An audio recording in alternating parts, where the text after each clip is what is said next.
Yes I.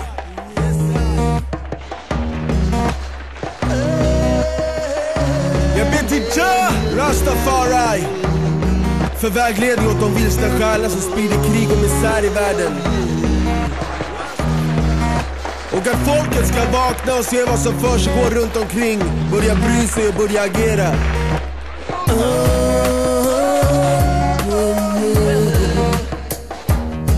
En till bomb och en till granat. Gatan fylls av blod, mera krig och hat. En salat och ett nytt gevär. Du känner dig trygg för att de inte skjuter här, men du måste tänka om. För Sverige sållen vapnet som mördar alla om sig. Du kan göra mer än du tror. Samla dina vänner, din syster och bror.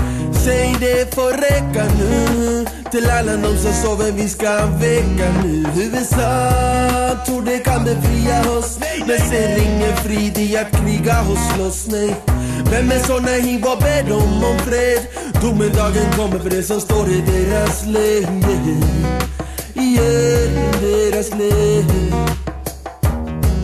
USA tror de kan befria oss, men ser ingen frid i att kriga och slåss, nej.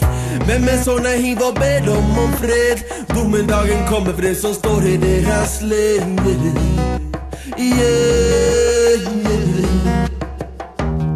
Se vad som hände, vad som nu sker i Palestina. Hur CIA hjälpte juntan i Argentina. Samma sak i Chile, min vän, även om det var länge sedan.